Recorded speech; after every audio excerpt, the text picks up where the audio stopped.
황교안 국무총리가 제주 4.3 사건 일부 희생자들에 대한 사실조사와 재심사를 강행하겠다는 입장을 밝혔습니다. 총선을 앞두고 지방정가의 최대 이슈로 떠오르고 있습니다. 제주에너지공사가 대규모 해상풍력을 추진하는 민간 기업들을 위해 풍력발전 후보지를 선정했다는 논란이 일고 있습니다. 제주시내 원룸 주택에서 불이 나 집안에 혼자 있던 장애인 여성이 숨지는 사고가 발생했습니다. 무사증으로 제주에 입국했다 잠적한 베트남인 30여 명의 행방이 보름째 파악되지 않고 있습니다.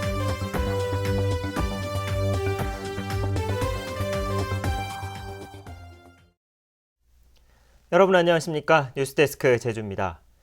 황교안 국무총리가 제주 4.3 사건 일부 희생자들에 대한 사실조사와 재심사를 강행하겠다는 입장을 밝혔습니다.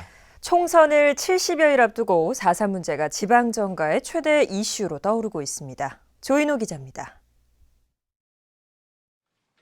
제주 4.3 사건 희생자를 최종 결정하는 4.3 중앙위원회 위원장을 맡고 있는 황교안 국무총리가 재심사에 대한 공식 입장을 처음으로 밝혔습니다. 황교안 총리는 더불어민주당 김우남 의원의 서면 질의에 대해 새로운 자료가 추가로 발견된 것이 있다면 다시 심의를 거쳐 논란과 갈등을 해소하는 것이 화해와 상생의 정신에 부합한다고 밝혔습니다. 보수단체가 좌익 활동이 의심된다며 민원을 제기한 53명은 새롭게 제기된 주장이 있기 때문에 사실관계를 확인하는 작업은 4.3 위원회의 업무라는 것입니다. 특히 한두 명이라도 대한민국의 정체성과 자유민주적 기본 질서를 훼손한 인물이 있다면 심의를 통해 희생자에서 제외하는 것이 대다수 4.3 희생자와 유족들의 명예를 회복하는 길이라고 밝혔습니다. 이에 대해 더불어민주당은 물론 새누리당 제주도당도 도민 공감대 없는 사실조사와 재심사는 바람직하지 않다며 반대했지만 미묘한 입장 차이를 보였습니다. 더 이상 제주 4.3이 정치 공세의 수단으로 악용돼서는 안 되며 화해와 상생의 정신을 제주 발전과 통합의 정신으로 승화시키기 위해 함께 힘을 모아주시길 바랍니다. 유족들도 반대하고 있고 또 법적 근거도 명백하지 않은 그 사실을 지시함으로써 화해와 상생이라고 하는 4.3의 정신에 정면으로 위배되는 특히 4.13 총선을 열흘 앞두고 열리는 4.3 국가 추념식에는 여야 지도부가 모두 참석할 예정이어서 4.3 문제는 가장 뜨거운 선거 쟁점이 될 것으로 보입니다. MBC 뉴스 조인호입니다. 제주에너지공사가 새로운 풍력발전지구 4곳을 지정하겠다며 후보지를 선정했습니다.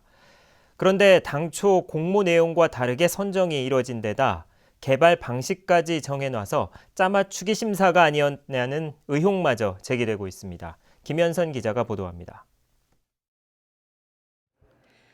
제주에너지공사는 지난해 10월 30메가와트 규모의 육상 풍력지구 후보지 2곳과 100메가와트 규모의 해상지구 2곳을 선정하겠다고 공모했습니다.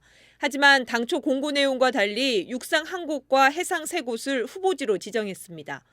신재생에너지 목표를 채우기 위해 풍력발전 규모를 늘리겠다는 거지만 규정 위반 논란이 일고 있습니다. 22년까지 700메가, 해상에 700메가, 육상에 150메가를 하려면 앞으로 더 많이 필요합니다. 그래서 이왕 신청이 들어왔기 때문에 그걸 다 활용할 수 있는 처지가 되기 때문에 또 다른 문제는 후보지 지정 단계에서부터 개발 방식을 확정했다는 겁니다. 에너지공사는 해상풍력지구 후보지 3곳 가운데 2곳을 민간에 맡기기로 했습니다. 개발 사업자를 미리 정한 것 아니냐는 의혹이 나오는 이유입니다. 해상풍력발전지구 중 몇몇 곳은 이미 몇 년 전부터 대기업과 업무 협약을 체결해서 마을에 지원을 해오고 있던 그런 지역들입니다. 그래서 풍력자원의 공공적 관리를 위해서 해야 될 에너지공사가 민간 기업을 위한 일을 하고 있는 건 아닌지. 특히 공공주도의 풍력자원 개발을 위해 에너지공사가 출범했는데도 여전히 민간 기업 중심의 개발이 진행되면서 풍력자원의 사유화 논란은 계속될 전망입니다. MBC 뉴스 김현선입니다. 폭설로 인한 공항 마비 사태와 관련해 원희룡 제주도지사가 재난 매뉴얼을 보완하고 구호물자 비축 기준을 상향 조정하겠다고 밝혔습니다. 원희룡 지사는 정례 직원조회에서 비상 상황에서 관광객들의 불편이 반복되지 않도록 후속 조치를 마련하겠다고 말했습니다. 원지사는 또 비닐하우스나 양식장 붕괴 등 1차 산업 분야 피해에 대해서도 실태를 취합해 보상 대책을 세워달라고 지시했습니다. 원룸 주택에서 불이 나 집안에 혼자 있던 장애인 여성이 숨졌습니다. 화재 경보기는 울렸지만 양쪽 다리가 마비된 이 여성은 대피를 하지 못해 변을 당했습니다. 박주연 기자가 보도합니다. 가재 도구는 시꺼멓게 타버렸고 천장에는 전기 배선들이 어지럽게 널려 있습니다. 제주시 용담동 1층 원룸에서 불이 난 건 오늘 새벽 1시 40분쯤. 이불로 홀로 잠을 자던 28살 김모 씨가 유독가스를 마셔 목숨을 잃었습니다. 경보음 들리고 문을 대보니까 문에서 뭐가 큰 소리가 나요. 화재 같은 느낌이 나더라고요. 그래서 나와서 보니까 여기가 연기나면서 불이 붙었어요. 화재 경보기가 울리자 이웃들은 대피했지만 1급 지체장애인이었던 김 씨는 미처 빠져나오지 못한 것으로 추정됩니다. 화재를 인지했음에도 불구하고 대피할 수 있는 게 일반인보다는 훨씬 부족한 이런 환경을 가지신 분이 아닌가 싶고요. 이 때문에 홀로 사는 중증장애인에 대한 24시간 활동보조 서비스 등의 지원이 확대돼야 한다는 지적입니다. 어떤 화재라든가 이제 뭐 장애로 인해서 몸이 안 좋아졌을 때 대처할 수 있는 방안이 없다라는 게 제일 큰 문제거든요. 그래서 그런 부분에서 인적 서비스가 더 강화돼야 되고 더 지원이 더 많이 돼야 되는데 경찰과 소방당국은 전기 누전으로 불이 난 것으로 보고 정밀 감식을 벌이고 있습니다. MBC 뉴스 박주연입니다. 동양시멘트가 이달부터 제주 지역 시멘트 공급 가격을 인상한 것과 관련해 도내 레미콘 업계가 총파업을 예고했습니다. 제주도 레미콘 공업협동조합은 최근 임시총회를 열어 동양시멘트의 가격 인상으로 다른 업체들도 공급 가격을 인상할 우려가 있다며 4월부터 총파업을 강행하기로 의결했다고 밝혔습니다. 한편 레미콘 업계는 시멘트 가격 인상을 규탄하는 현수막을 차량에 붙인 채 운행하기로 했습니다. 지난달 무사증으로 제주에 입국했다 잠적한 베트남인 30여 명의 소재가 보름째 파악되지 않고 있습니다. 지난해에만 4,000명이 넘는 외국인이 이렇게 사라졌는데 뾰족한 대책은 없는 실정입니다. 김찬년 기자입니다.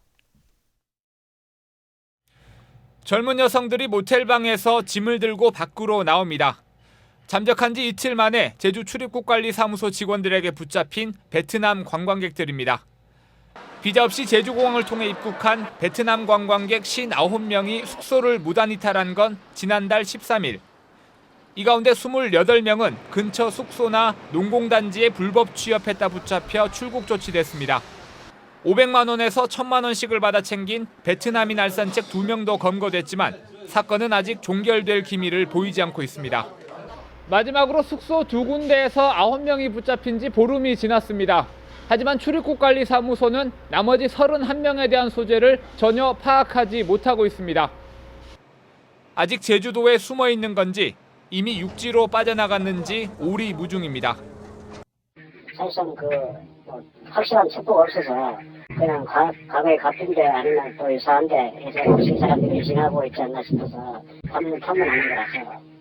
테러국으로 지정된 11개 나라를 제외한 나머지 국가 국민은 비자를 받지 않고 제주도에 30일간 체류할 수 있습니다.